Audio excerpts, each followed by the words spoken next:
নিজের বাসুরের সাথে বিয়েটা আমি কোনোভাবেই মেনে নিতে পারতেছি না। আমার স্বামী মারা গিয়েছে আজ থেকে 6 মাস আগে। এই 6 মাসে জীবনের নানান পরিস্থিতিতে পড়তে হয়েছে আমাকে। 18 বছর বয়সে আমার বিয়ে হওয়াতে 20 বছর বয়সে আমি বিধবা হয়েছি। বিধবা হয়ে শ্বশুর বাড়ি থাকাটা অনেক বেশি যন্ত্রণাদায়ক হয়ে গিয়েছিল। ভালোবেসে ক্লাসমেটের হাত ধরে বাবার সংসার ছেড়ে গিয়েছি। শাশুড়ি মেনে না নিলেও ফেলে দেয়নি, কড়া শাসনেও রাখেনি, তবে নিষেধ ছিল সন্তান যেন গর্ভে না আসে। শাশুড়ি সব সময় আমাকে বলতো, আমি স্পষ্ট করে তোমাকে বলে দিচ্ছি, আমার সন্তান তোমার কাছে আসার চেষ্টা করলে তুমি কিন্তু কোনোভাবেই তাকে সুযোগ দিবা না। এখনোই তোমার কোনো সন্তান গর্ভে আসুক, এটা আমি কখনোই চাই না।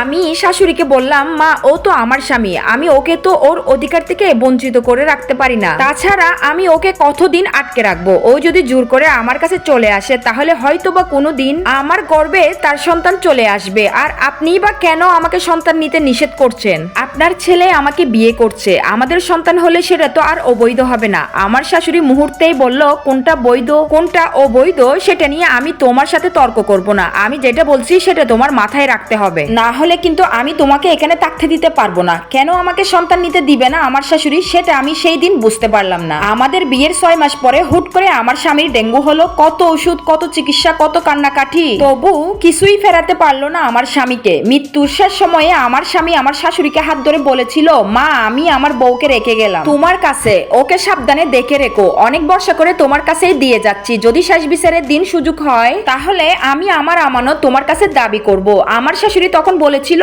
ও আমার মেয়ের মতো, ও আমার কাছেই থাকবে, কোনো চিন্তা করিস না বাবা, ওর গায়ে একটা ফুলের টোকাও নিতে দিব না।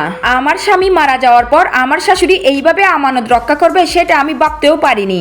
আজ মনে হলো আমার একটা বাচ্চা থাকলে হয়তো বা বাচ্চাটাকে নিয়ে আমি রাত কাটাতে পারতাম। একদিন আমার বাবা ভাই এসেছিলেন, তারা এসে শাশুড়িকে বললেন তারা আমাকে নিয়ে যেতে চায়। আবার আমার বাবা আরেকটা জায়গায় আমাকে বিয়ে দেওয়ার কথা বললেন। তখন আমার শাশুড়ি কোনো আপত্তি করে নাই। আমার বাবা বলল, আমার মেয়ের বয়স কম, আমি ওকে বিয়ে দিতে চাই, আমি আশা করব আপনি কোনো আপত্তি করবেন না, আমাদের মেয়েকে আমরা নিয়ে যেতে এসেছি। প্রথম দিকে আমার শাশুড়ি একটু আপত্তি করলো। শাশুড়ি বলল, আমার ছেলে নেই তো কি হয়েছে, আমার মেয়ের মতোই আমার বাড়িতে থাকবে, ওকে যদি আপনারা নিয়ে যান তাহলে আমি ছেলের স্মৃতিটুকু হারিয়ে ফেলবো। কিন্তু পরক্ষণে আবার চিন্তা করলো, চোখের সামনে যুবতী পুত্রবধূ চোখের জল নিয়ে ঘোরাফেরা করবে, এটা তার পক্ষে সহ্য করা কোনোভাবেই সম্ভব না। তাই আমার শাশুড়ি কোনো আপত্তি না করে আমার বাবা ভাইকে বলল, ঠিক আছে নিয়ে যান, আপনারা ওর জন্য যেটা ভালো হয় সেটাই করুন। সেই দিন আমি আমার বাবা ভাইয়ের সাথে আমার বাড়িতে গেলাম। কন্যা বিদায়ের মতো আমার শাশুড়ি আমাকে বিদায় দিল। আমাকে তারা নিয়ে যাওয়ার 3 দিনের মধ্যেই আমার শাশুড়ি আবার আমার বাপের বাড়িতে এসে হাজির হলেন। এটা গল্পের প্রথম পার্ট। দ্বিতীয় পার্ট জানার জন্য অবশ্যই একটা কমেন্ট রেখে যাবেন, কেমন লেগেছে অবশ্যই জানাবেন। আজকে এই পর্যন্ত, সবাই ভালো থাকবেন, আল্লাহ হাফেজ।